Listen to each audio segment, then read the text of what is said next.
Mon nom est Claire Dubois. J'ai 62 ans et je vis à Lyon, en France. Pendant plus de 30 ans, j'ai été considérée comme une femme de foi, une leader exemplaire au sein de la Luz del Mundo, lumière du monde. Tout le monde m'appelait Sierva de Dios, Seigneur de Dieu.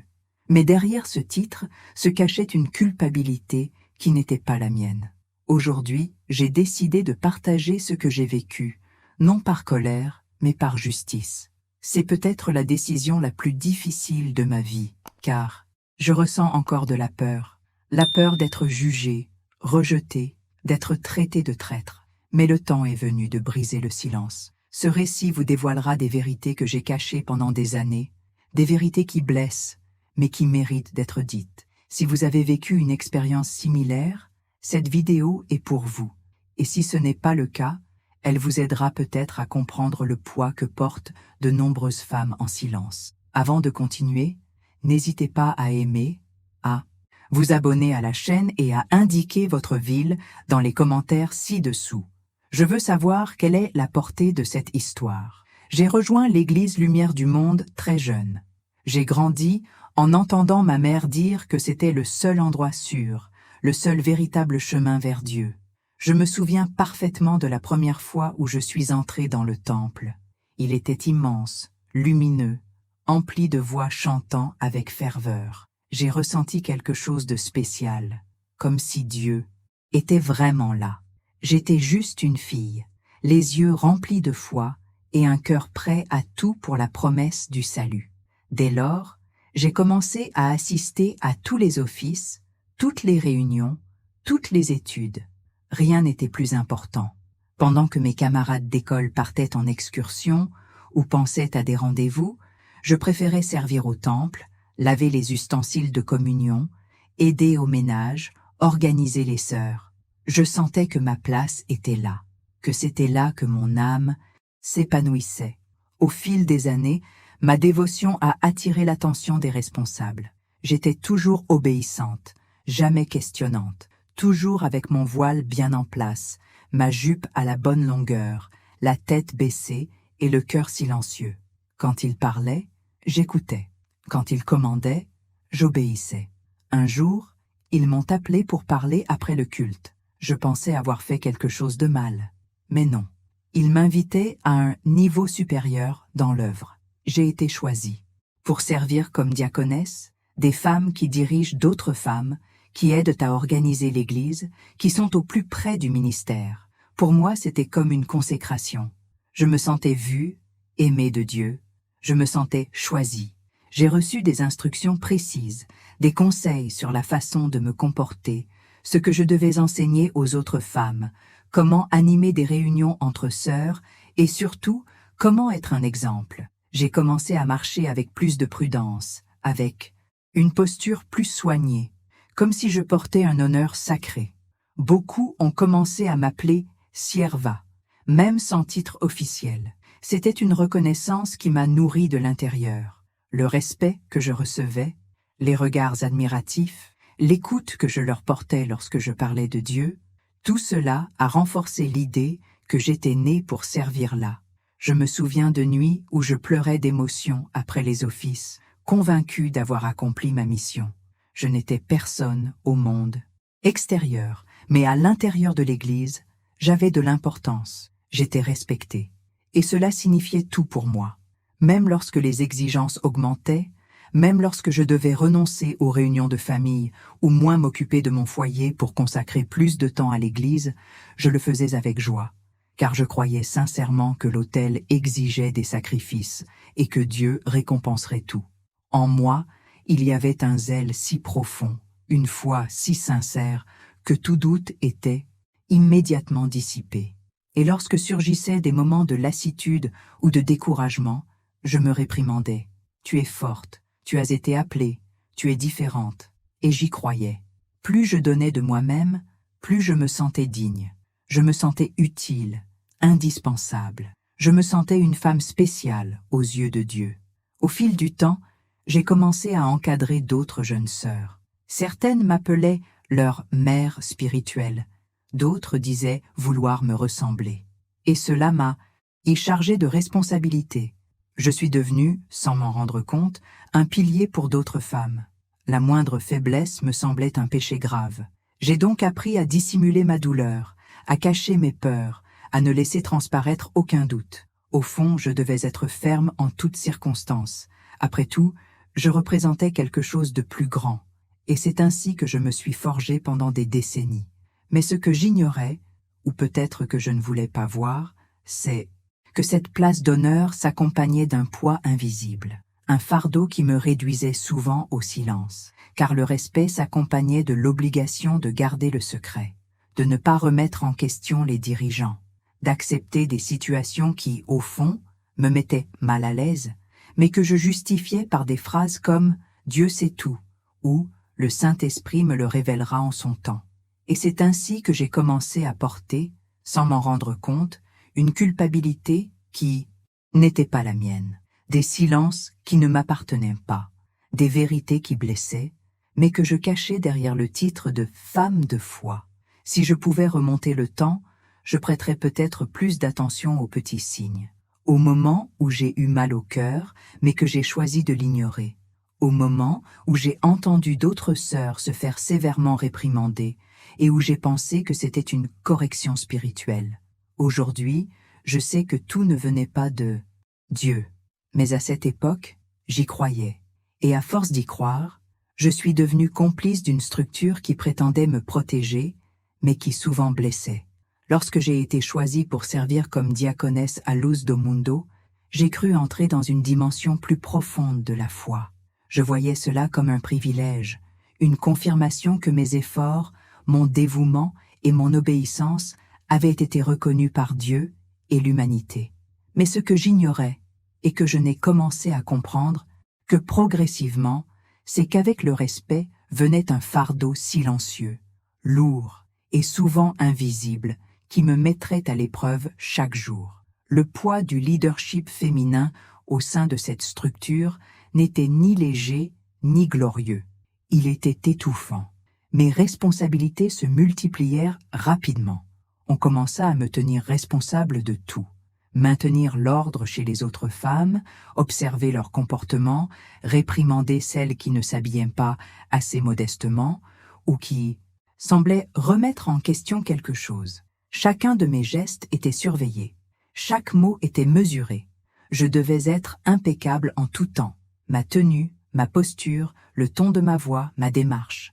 Je n'avais pas le droit de laisser paraître la fatigue, la douleur ou le doute. Je représentais l'image de la femme soumise et exemplaire, et tout manquement de ma part était perçu comme un scandale spirituel. J'ai commencé à arriver avant tout le monde et à repartir après. C'était des heures et des heures de préparation, d'organisation, de réunions avec les responsables, d'études et de soins aux sœurs. Je m'occupais de tout, baptême, communion, événements spéciaux, visites aux malades. Et même lorsque je tombais malade ou que je rencontrais des problèmes personnels, on attendait de moi que je sois là, souriante, forte, stable, comme si rien ne m'affectait. On ne m'a jamais dit directement que je ne pouvais pas me reposer, mais ils m'en ont dit suffisamment pour que je comprenne le message. Les vraies herbes ne se reposent pas, le diable ne dort pas, et vous devez dormir aussi. Travailler au travail est un sacrifice, et j'y ai cru. Petit à petit, cette dévotion a commencé à se transformer en lassitude, mais je ne pouvais pas l'admettre, même à moi-même, car si je faiblissais, quelqu'un prendrait ma place. Et plus encore, on me donnerait l'impression d'avoir trahi Dieu. La pression de la perfection était constante, et pas seulement pour moi. J'étais aussi obligée de surveiller d'autres femmes. On me donnait des listes de noms. Cette sœur parlait trop, l'autre est rebelle. L'une donne un mauvais témoignage, et je devais les convoquer pour parler, les réprimander, les corriger. Même quand mon cœur n'était pas d'accord, je le faisais parce qu'on me disait que c'était juste, que cela faisait partie de mon rôle, que Dieu se complaisait dans la discipline. J'ai commencé à comprendre que ma foi ne se mesurait pas à ma communion avec Dieu, mais à ma capacité à obéir sans poser de questions. Peu importait que quelque chose me blesse, que cela paraisse injuste ou blesse d'autres sœurs. Ce qui comptait, c'était de suivre les ordres. Des phrases comme « Le travail est plus important que toi » et Si tu gardes le silence, Dieu te récompensera, ont commencé à résonner en moi comme des marteaux. Le silence était exalté comme une vertu, l'obéissance aveugle comme une preuve de sainteté. Je me souviens d'une fois où une jeune femme est venue me voir en pleurs, me disant qu'elle avait été humiliée par un dirigeant. Elle était dévastée, mais je ne savais pas quoi faire. J'ai essayé de la consoler avec des versets, des prières, ces phrases toutes faites qu'on nous apprenait à répéter. C'est une épreuve, ma sœur. Dieu te façonne le caractère.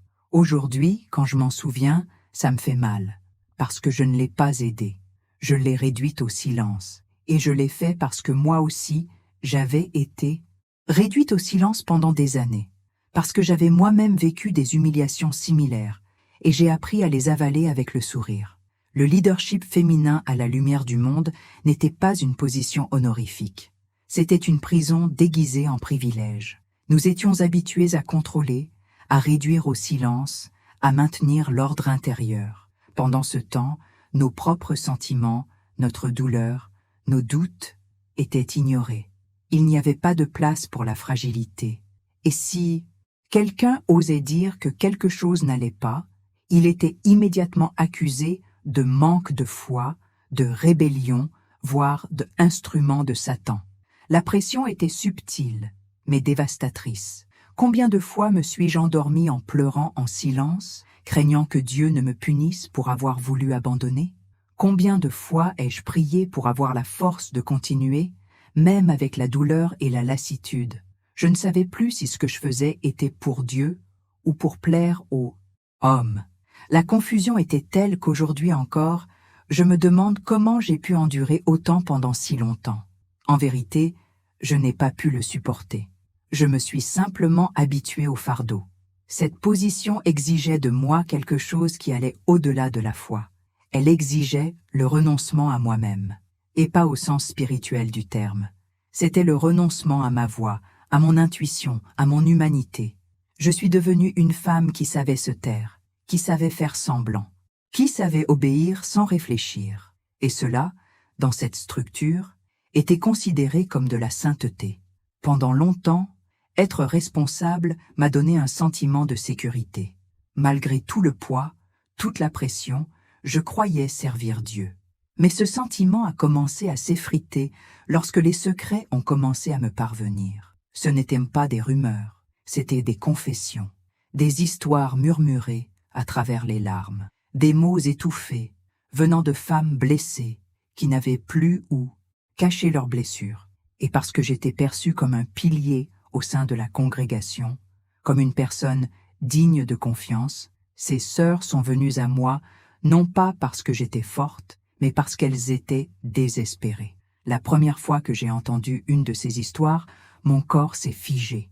C'était une jeune femme, pas plus de 20 ans, qui m'a dit d'une voix tremblante « Sœur, celui qui dirige les études m'a demandé des choses qui n'étaient pas spirituelles. » J'étais sous le choc. Elle pleurait en parlant. Elle disait se sentir souillée.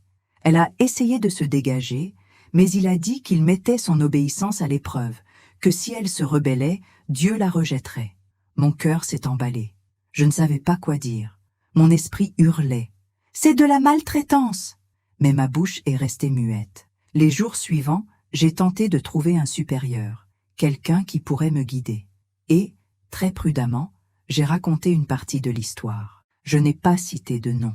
J'ai parlé avec respect, mais je n'ai reçu qu'une réponse froide et menaçante. Ne répète jamais ça. Tu n'y penses même pas. Cela pourrait ternir l'image de Lowint. Je me suis figé. Cette phrase m'a transpercé comme un couteau, parce qu'il ne se souciait pas de la jeune femme. Il se souciait de leur image, de leur prestige, du nom de l'Église. Et, à cet instant, j'ai compris que j'avais franchi une ligne invisible. J'en savais trop maintenant. Et en savoir, trop, dans la lumière du monde, est un risque. Après cette conversation, ma routine a changé.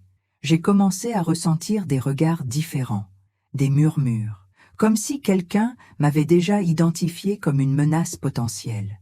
Mais le plus dur restait à venir. Les histoires se sont multipliées. D'autres sœurs, se confiant à moi, ont partagé des secrets qu'elles portaient depuis des années. des cas d'humiliation au sein de la congrégation, des attouchements inappropriés déguisés en bénédiction, du chantage affectif de la part de personnes haut placées. L'une d'elles m'a confié « Ils m'ont dit que si je n'acceptais pas, ils m'accusaient d'essayer d'être une servante de Dieu, et tout le monde a essayé de m'exclure. » Elle a cédé, et elle porte cette douleur encore aujourd'hui. Chaque nouvelle histoire était un fardeau que je ne pouvais partager avec personne. Je priais, pleurais, jeûnais, mais le ciel semblait silencieux. Le poids spirituel était insupportable, car, extérieurement, je restais la femme forte, la diaconesse exemplaire. Mais intérieurement, mon âme était brisée. Je n'arrivais pas à dormir. Je faisais des cauchemars. Parfois, je passais des heures aux toilettes de l'église, juste pour respirer et retenir mes larmes. Et tout cela parce que je connaissais la vérité, et que je ne pouvais rien faire. Une partie de moi voulait crier, dénoncer, tout révéler. Mais l'autre, plus effrayé, me rappelait que je serais détruit, que personne ne me soutiendrait, que l'on me traiterait de rebelle, d'ennemi de l'œuvre, de fou, et pire encore, que ma foi serait remise en question, car, dans cette structure, dénoncer les erreurs était considéré comme un péché. Plus grave que de les commettre était de les dénoncer. Le silence était la protection du pouvoir, et j'ai commencé à comprendre que j'avais été placé dans cette position précisément pour cela, pour faire taire, contrôler, sauver les apparences. Je me sentais complice, même sans le vouloir, même sans y consentir, car en restant là, en maintenant cette position, je respirais la confiance. J'étais le visage serein que les gens voyaient lors des prières. J'étais la femme qui serrait dans ses bras, qui priait, qui souriait. Et cela faisait croire aux victimes que tout allait bien, que c'était comme ça, que le problème était peut-être en elles. Cela me détruisait intérieurement, car ma présence était un bouclier pour ceux qui souffraient, et je le savais. J'ai commencé à remettre en question ma foi, ma mission, ma propre valeur. Dieu voulait-il que je porte tout cela? Satisfait-il mon silence? L'obéissance exigée par ces hommes était-elle véritablement spirituelle? Ou étions-nous tous prisonniers d'un réseau de peur et de manipulation déguisés en dévotion? Ces questions me tourmentaient. J'ai essayé d'écrire des lettres, de prier plus intensément, mais rien n'y faisait. Car le problème ne venait pas seulement de moi. Il résidait dans la structure, dans la culture du silence, dans la peur implantée en chaque femme dès son entrée dans l'Église. Et pendant des années, j'en ai fait partie. À chaque silence et prière que je disais à une sœur en souffrance, je m'éloignais de Dieu, même si je pensais faire sa volonté. C'est à ce moment-là que quelque chose en moi a commencé à se briser. Je ne pouvais plus écouter un culte sans culpabiliser. Je ne pouvais plus regarder la chair sans me souvenir des murmures que j'entendais dans les couloirs. Je ne pouvais plus prier sans avoir l'impression qu'un mur me séparait du ciel. Et tout cela parce que je portais des secrets qui n'auraient jamais dû être les miens. Ce n'est pas une fois ou deux que j'ai entendu des histoires douloureuses entre les murs de cette église. Mais il y en a une, en particulier, qui m'a profondément bouleversée.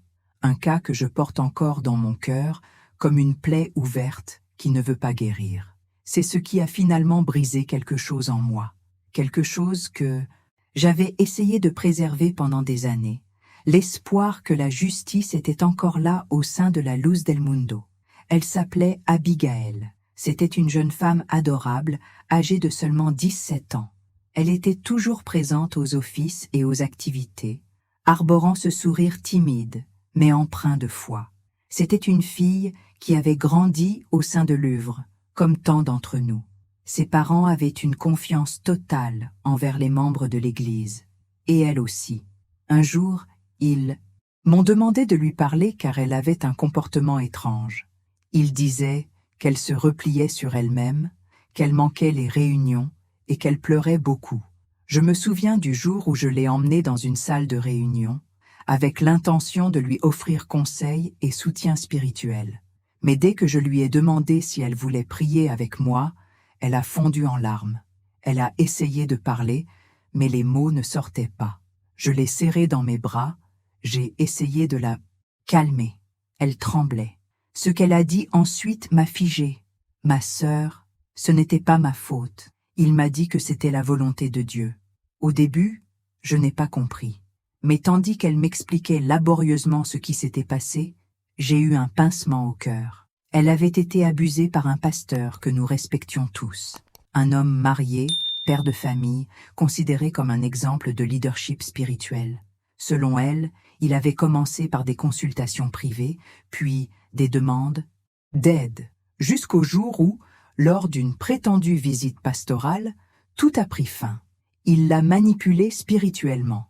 Il lui a dit qu'elle était choisie pour un but supérieur, que son corps était un vase sacré pour le service divin, et que si elle résistait, elle irait à l'encontre de la volonté de Louint. J'étais essoufflée en l'écoutant. Mes yeux se sont remplis de larmes. J'ai eu envie de la serrer dans mes bras et de lui dire « Signalons-le, racontons tout ». Mais en même temps, une voix intérieure me disait « Fais attention, si tu en dis trop, tu seras détruite ». Et cette même voix n'était pas seulement intérieure, elle avait déjà été implantée en moi par des années de doctrine, par des phrases répétées comme des mantras. Le serviteur de Dieu est intouchable. Les doutes sont les flèches de l'ennemi. Ne murmure pas, de peur que le jugement de Dieu ne s'abatte sur toi. Malgré tout, je ne pouvais pas rester silencieuse. Cette nuit-là, j'ai pris mon courage à deux mains et j'ai demandé conseil à l'une des sœurs les plus âgées de la hiérarchie. J'ai parlé avec prudence, inquiétude, en lui demandant conseil, et la réponse que j'ai reçue m'a déstabilisée. C'est impossible. Ce frère est un homme de Dieu, mais peut-être, tu n'en parles à personne d'autre. Essaie de calmer la jeune fille. Tu as peut-être mal interprété les choses. Ce serait dommage de compromettre ton avenir en exagérant. Je suis resté silencieux quelques secondes. Puis elle a terminé, me regardant droit dans les yeux. Priez avec elle. Faites-lui comprendre que le silence est aussi un acte de foi. C'était comme une gifle, un coup dur. Je suis parti le cœur brisé. Mais j'ai fait ce qu'on me demandait. Le lendemain, j'ai retrouvé Abigail. Je lui ai tenu les mains et, malgré ma gorge serrée, j'ai répété les mots qu'on m'avait dit de dire. Je lui ai dit de confier sa douleur à Dieu, de ne parler à personne d'autre, de prier, de faire confiance. Elle m'a regardé comme si j'étais son dernier espoir, comme si ma voix pouvait la protéger, et au lieu de cela, je l'ai réduite au silence. Je l'ai trahie. Elle a pleuré, baissé la tête et a dit simplement « Tu vas bien, ma sœur, je ne dirai rien ». Après cela, je ne l'ai plus jamais revue sourire. Au cours des mois suivants, Abigail a disparu des réunions. J'ai entendu dire que sa famille s'était séparée. J'ai entendu des commentaires selon lesquels elle traversait une période de rébellion, qu'elle avait peut-être honte de quelque chose qu'elle avait fait. Personne ne connaissait la vérité, personne d'autre que moi. Et pourtant, moi aussi, je suis restée silencieuse, non par lâcheté, mais par peur, par culpabilité, parce que j'étais prisonnière d'un système qui m'avait appris que protéger l'institution était plus important que protéger les gens. À partir de ce moment-là, j'ai perdu le sommeil. Je me suis réveillée au milieu de la nuit, en sueur froide, le visage d'Abigail me fixant dans l'obscurité. J'ai perdu la paix. Je ne pouvais plus écouter les cantiques de l'église sans avoir la nausée. Chaque mot saint, prononcé en chair, me semblait une plaie ouverte. Et pire encore, j'ai perdu confiance en moi. Je me suis demandé si ma foi avait jamais été réelle ou si tout avait toujours été une prison déguisée en lumière. Ce qui m'a détruite, c'est de savoir que, par amour pour l'Église, j'étais devenue complice d'une cruauté, que ma fidélité aveugle avait laissé une jeune femme, innocente supporter seule une douleur qui aurait pu être évitée. Moi qui m'étais enorgueillie d'être une servante de Dieu, je me voyais maintenant comme une personne portant une culpabilité qui n'avait jamais été la mienne, mais que je n'avais jamais dénoncée. C'est à cause d'Abigail que mon âme a commencé à se briser complètement. Elle m'a montré, par son silence, qu'il y avait quelque chose de profondément erroné dans ce système, que la sainteté proclamée en chair ne suffisait pas à masquer les ombres dans les couloirs, que l'œuvre de Dieu ne pouvait pas se construire sur les cris silencieux de filles comme elle. Et c'est pourquoi, aujourd'hui, malgré la peur, malgré le jugement, j'ai décidé de raconter cette histoire. Parce que ce qui est arrivé à Abigail ne peut plus se reproduire. Parce qu'aucune femme ne devrait être contrainte de se taire pour protéger la réputation d'un homme.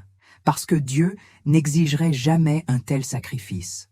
Après ce qui était arrivé à Abigail, je n'étais plus la même. Mais extérieurement, personne ne comprenait.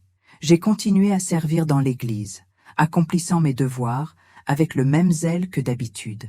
J'ai rangé les bancs avant le service, organisé les répétitions pour les femmes, préparé les fidèles pour la sainte scène d'une main ferme et le visage serein.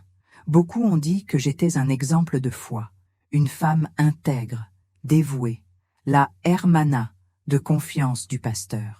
Mais personne n'a vu ce qui s'est passé quand je suis rentré chez moi et que j'ai verrouillé la porte de ma chambre. Personne n'a vu le désespoir qui s'est installé lorsque je me suis agenouillé pour prier, et je n'ai pu que pleurer en silence. Je me sentais brisé intérieurement, comme si quelque chose s'était fissuré de manière irréversible, comme si je vivais une farce, un personnage à part entière. J'ai commencé à avoir des crises d'angoisse, j'avais du mal à respirer, des nuits blanches et des cauchemars récurrents de filles en pleurs. Et pourtant, le lendemain, j'étais là, en jupe repassée, Bible à la main, le sourire aux lèvres, donnant des conseils, réprimandant les rebelles, priant pour d'autres femmes, tout cela alors que je me sentais moi-même sombrer spirituellement. Il y avait une phrase qui me torturait intérieurement.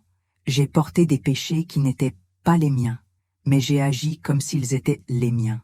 C'est parce que, même si je n'étais pas coupable des abus, j'étais complice de leur silence. Je faisais partie d'un système qui étouffait, déformait et dissimulait tout. Et j'ai commencé à avoir l'impression que ma foi était utilisée comme une arme contre moi. Pendant un moment, j'ai cru que le diable essayait de me perturber. J'ai commencé à prier davantage, à jeûner davantage, à me purifier par tous les moyens possibles. Je me disais que le problème était en moi, que j'étais peut-être faible, que je manquais de discernement. Et chaque fois que je pensais à parler, à rompre le silence, je me souvenais des paroles que j'avais entendues de responsables. Ne risquez pas l'œuvre à cause de vos émotions. Ou, si Dieu veut la justice, il la fera en son temps. N'attendez pas. Ces phrases résonnaient comme des chaînes. Pire encore, j'ai commencé à craindre de trahir Dieu si je posais trop de questions. Il m'arrivait de m'agenouiller au temple et de dire « Seigneur, que veux-tu de moi? Que je me taise, que je parle. Pourquoi me sens-je si sale en faisant ce que j'appelais autrefois servir ?» Le fardeau s'est alourdi lorsque d'autres sœurs sont venues me voir avec une douleur similaire. C'était comme si le monde s'écroulait sans que personne ne le voie.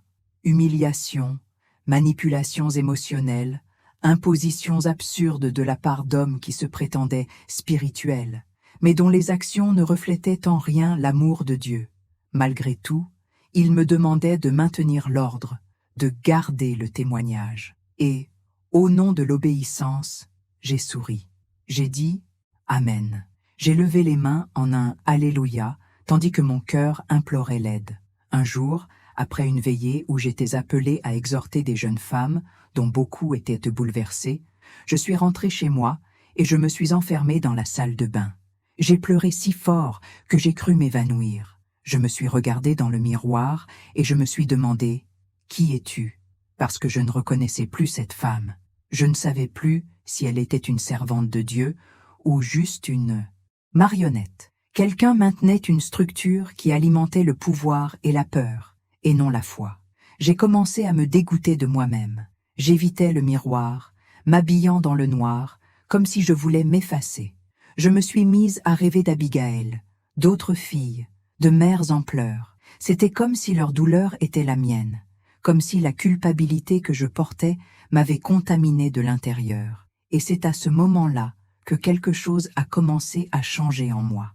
Une étincelle, un doute, un murmure dans mon âme qui disait « Et si ça ne venait pas de Dieu? Et si ce n'était pas la foi, mais le contrôle ?»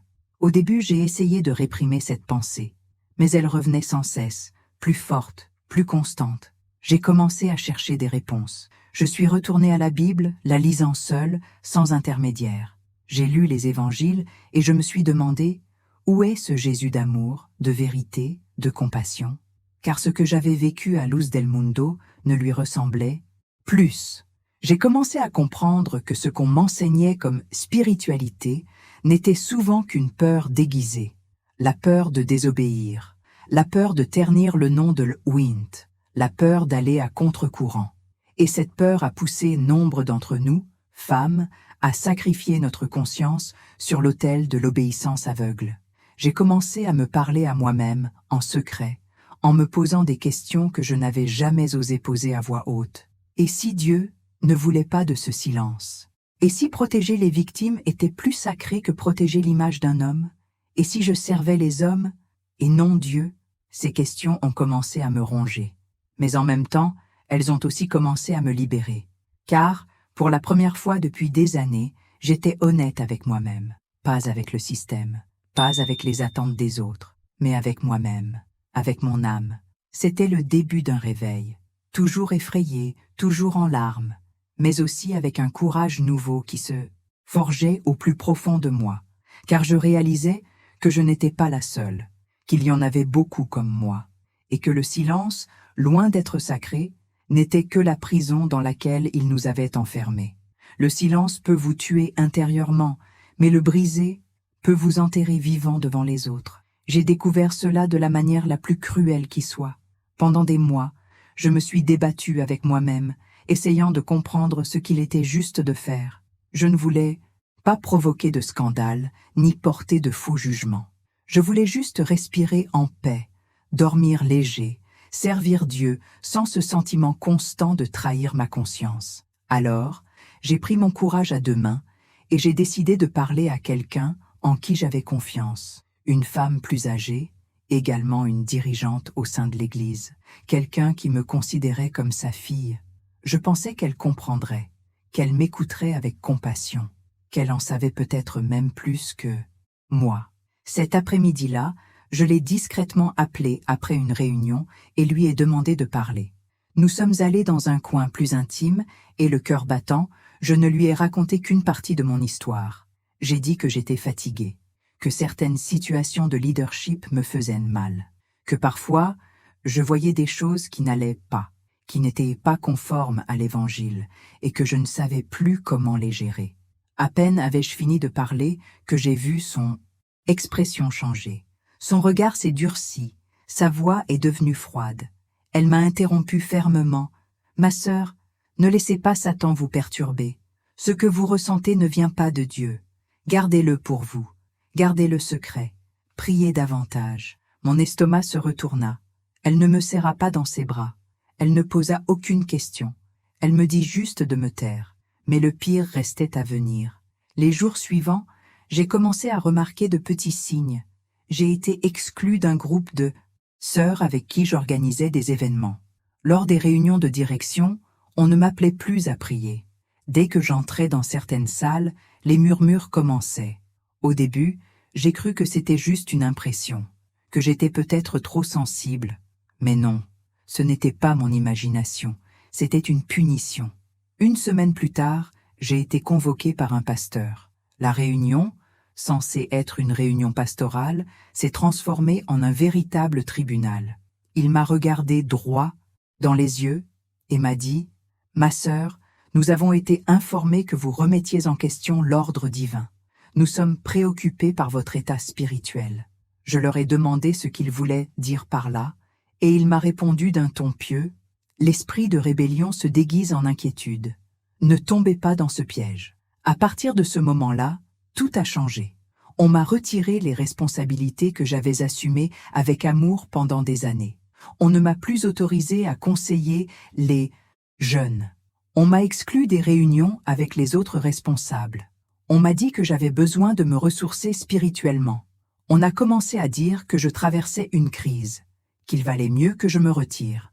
Certaines sœurs, qui m'avaient auparavant considérée comme une amie, ont commencé à m'éviter.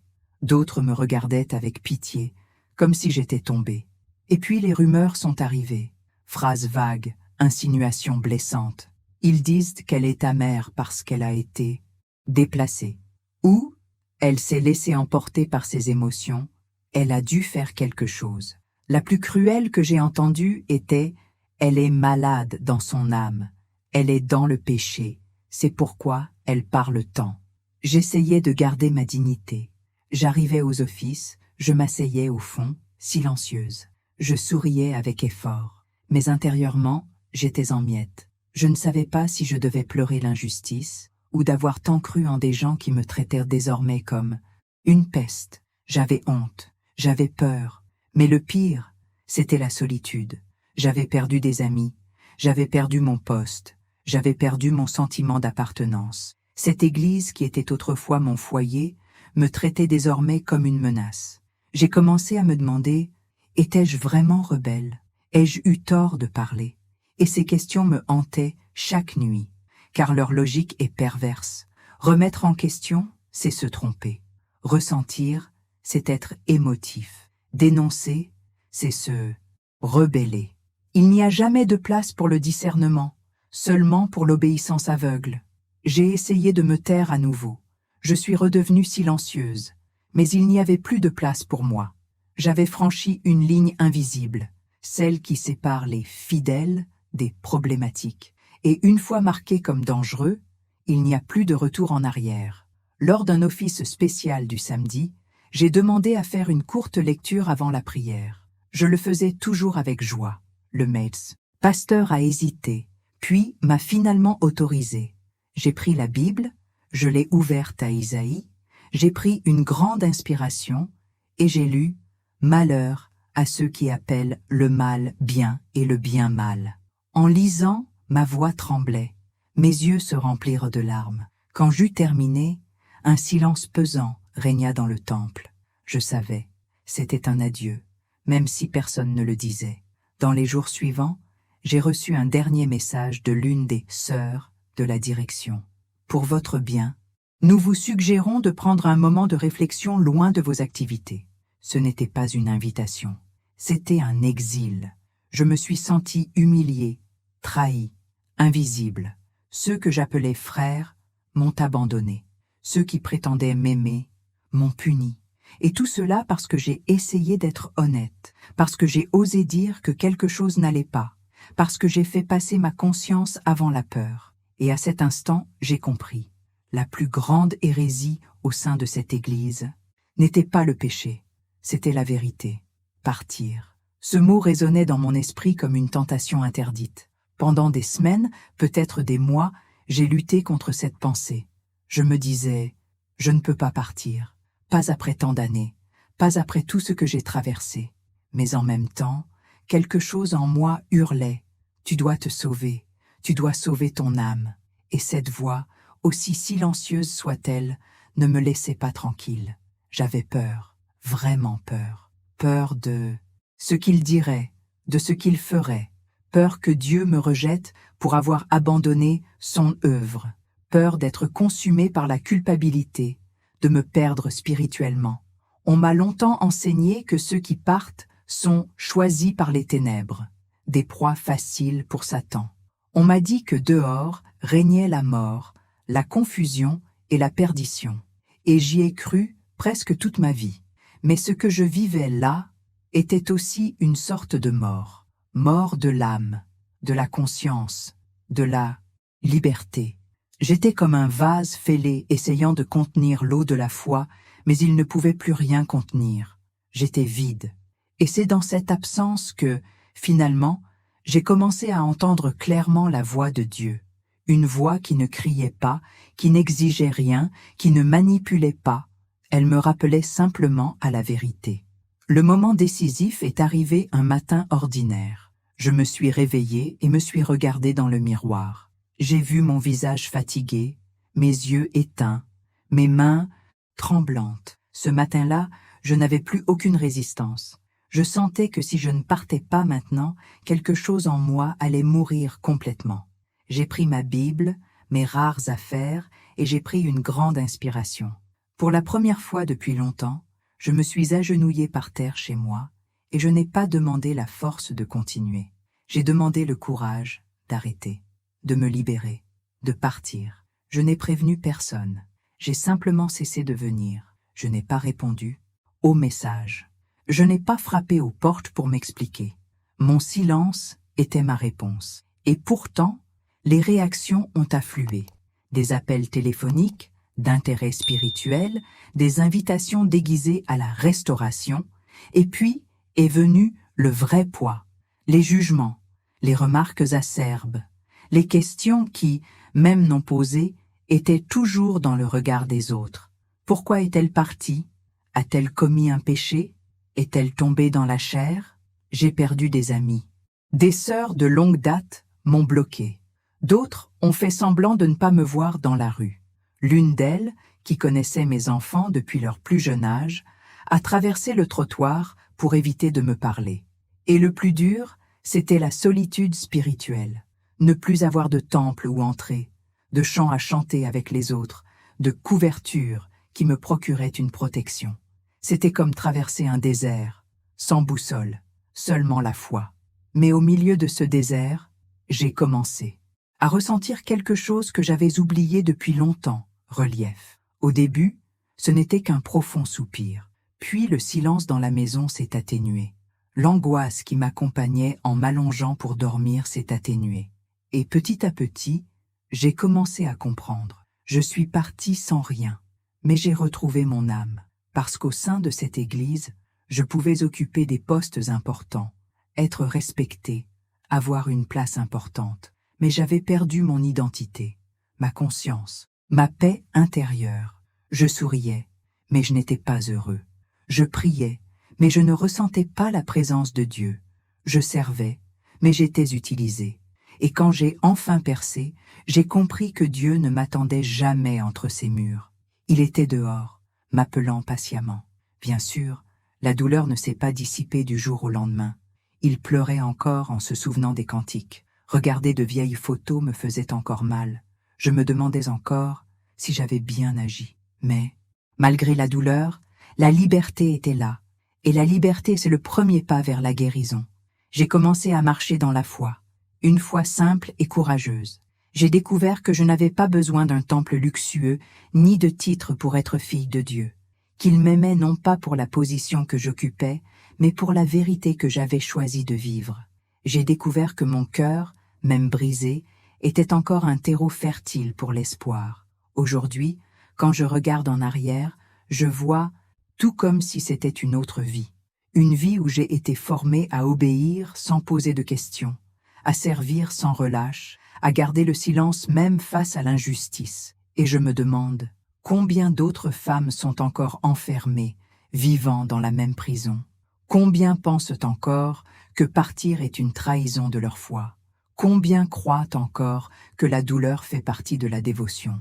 C'est pourquoi je parle, c'est pourquoi je raconte. Non pas parce que c'est facile, mais parce que c'est nécessaire. Parce que chaque femme qui entend cette histoire peut reconnaître ses propres sentiments, voir sa propre histoire reflétée dans mes mots, et trouver la force de chercher la vérité.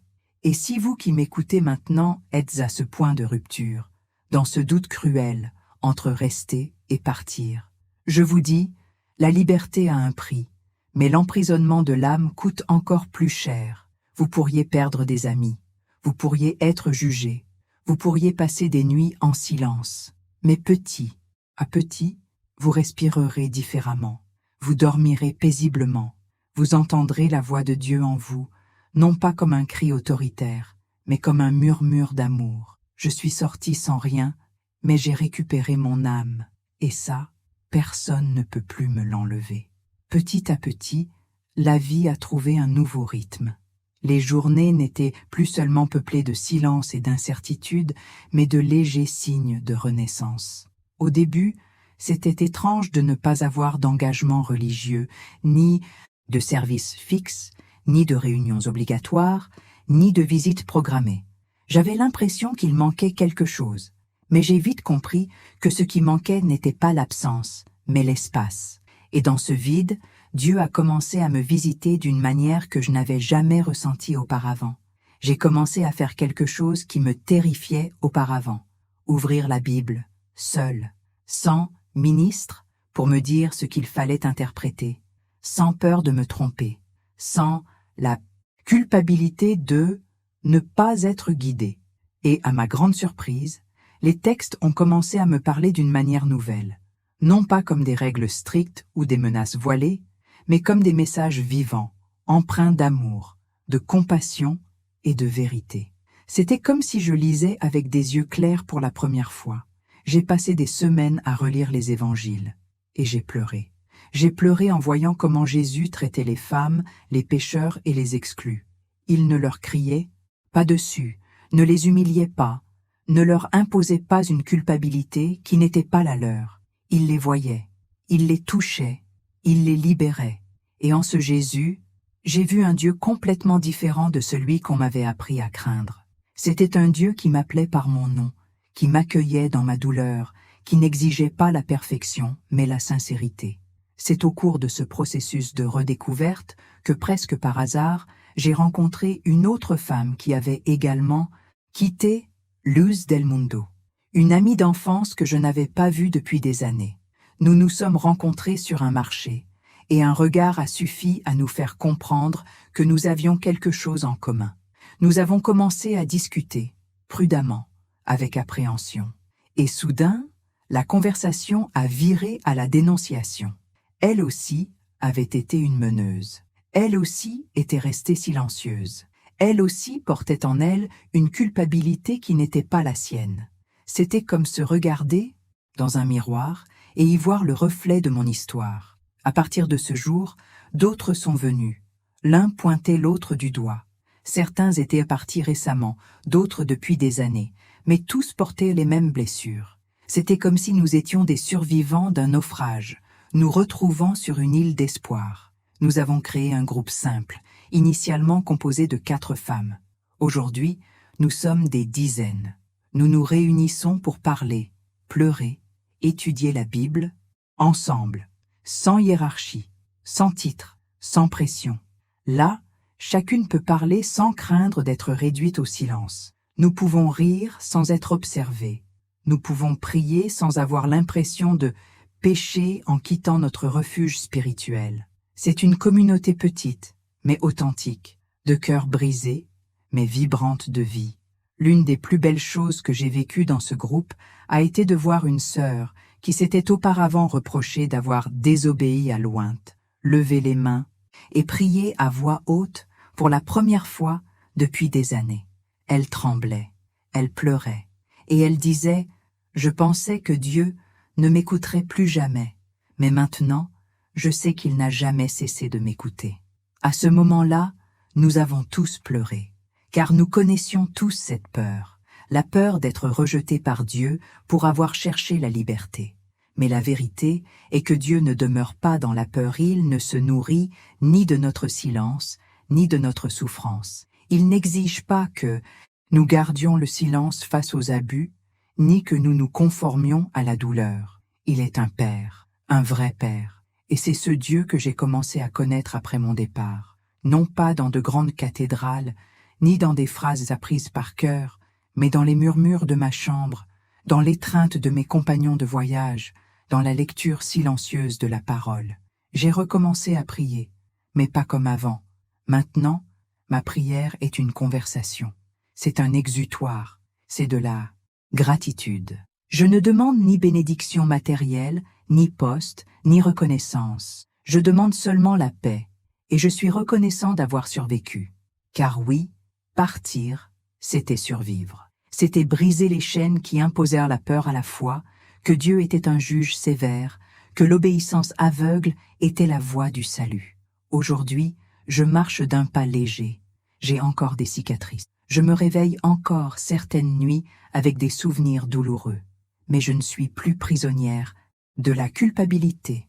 Je ne suis plus complice du silence. Et, surtout, je ne suis plus une femme brisée qui essaie de plaire à des hommes qui prétendèrent parler au nom de Dieu. J'ai trouvé la foi en chaîne une foi qui m'accueille sans m'accuser, une foi qui me guérit sans me punir, une foi qui me permet d'être femme, humaine, imparfaite et pourtant aimée. Et si vous m'écoutez maintenant et que votre cœur vibre à mes paroles, sachez que vous n'êtes pas seul. Il existe un réseau silencieux de femmes qui se sont également réveillées, qui sont parties elles aussi, qui redécouvrent aussi leur foi librement. Si vous le souhaitez, vous pouvez nous trouver. Nous n'avons pas de temple, nous n'avons pas de chair, mais nous avons des oreilles, des bras, de l'amour. Peut-être que tu n'es pas encore prêt à partir. Ce n'est pas grave. Sache juste qu'ici-bas, il y a aussi un Dieu qui marche à tes côtés, qui comprend ta douleur, qui n'exige pas la perfection, seulement la vérité. Car la vraie foi n'est pas faite de chaînes, elle est faite de choix libres, d'amour véritable, d'une lumière qui ne fait pas mal. Et si vous êtes arrivé jusqu'ici, c'est parce que cette lumière a déjà commencé à briller en vous. Aujourd'hui, après tout ce que j'ai traversé, je peux regarder en arrière avec des larmes aux yeux, mais pas de tristesse. Ce sont des larmes de libération, de vraies larmes, de soulagement, car après des années de culpabilité, de peur et d'obligation qui ne venaient pas de Dieu, j'ai enfin compris quelque chose qui a changé ma vie. J'étais loyale, jusqu'à ce que je comprenne que le silence n'est pas la fidélité. Pendant longtemps, on m'a dit qu'être loyal signifiait obéir sans poser de questions, qu'être une serva de Dios signifiait tout accepter, même ce qui blessait ma conscience. On m'a appris à ravaler mes larmes, mes sourires forcés et mes paroles brûlantes. On m'a dit que garder le silence signifiait protéger la obra, que cacher la douleur des autres femmes signifiait préserver le buen testimonio. Mais aujourd'hui, je sais, cela n'a jamais été de la fidélité à Dieu. C'était une obéissance aveugle aux hommes. Et si je suis ici aujourd'hui, à vous parler, à vous qui m'écoutez, c'est parce que j'ai vaincu la peur, parce que la vérité, une fois réveillée, ne se rendort jamais, parce que j'ai vu de mes propres yeux ce qui arrive quand on garde le silence face à l'injustice au nom de la foi. J'ai vu des femmes se détruire intérieurement. J'étais l'une d'elles, et c'est pourquoi je ne peux plus me taire. Cette vidéo n'est pas qu'un coup de gueule, c'est un appel profond à toutes les femmes encore présentes à Luz del Mundo, en particulier les dirigeantes, celles qui portent des vêtements élégants aux réunions, celles qui mémorisent des versets, celles qui sont respectées pour maintenir l'ordre parmi les sœurs, mais qui intérieurement étouffent. À vous qui avez peut-être entendu des secrets qui vous ont blessé. À vous qui aviez l'habitude de dissimuler la douleur des autres avec des prières et des sourires forcés. À vous qui n'arrivez pas à dormir paisiblement parce que vous avez l'impression de vivre un mensonge sacré. À vous qui pensez que parler est un péché, mais que le silence a été une prison, c'est un signe, non pas de rébellion, mais de courage, d'éveil, de vie. Dieu ne vous a jamais appelé à porter les péchés des autres. Il n'a jamais exigé votre silence face à l'injustice. Il n'a jamais exigé que vous sacrifiiez votre âme au nom d'une obéissance qui ne sert que les intérêts des hommes. Il vous voit, il vous entend, et Ilge n'aie pas peur de ta voix. J'ai dû tout perdre pour trouver cette vérité. J'ai dû repartir les mains vides pour redécouvrir la valeur de mon âme. Et aujourd'hui, mon cœur à nu, je dis avec une certitude absolue, ça valait le coup. Car hors du temple, j'ai trouvé le véritable autel. Hors de la structure, j'ai trouvé l'esprit. Hors des chaînes, j'ai trouvé la paix. Et si mon histoire vous a touché, si vous avez écouté jusqu'ici, je vous invite à écrire dans les commentaires, avec courage et foi, je ne veux plus me taire, ma voix compte aussi. Cette phrase pourrait être le début de quelque chose de nouveau. Elle pourrait être l'écho qu'une autre femme attend pour ne plus se sentir seule. Elle pourrait être le cri qui brise le cycle du silence. Profitez de ce moment pour aimer, vous abonner à la chaîne et activer les notifications. Pas seulement pour moi, mais pour tous ceux qui trouveront encore de la force grâce à cette communauté de voix éveillées. Et si vous souhaitez poursuivre ce chemin de vérité et de guérison, le prochain témoignage est déjà là, à l'écran. Cliquez dessus et restez avec nous. Parce que chaque histoire racontée est une chaîne brisée, et chaque voix qui s'élève est un miracle qui se produit.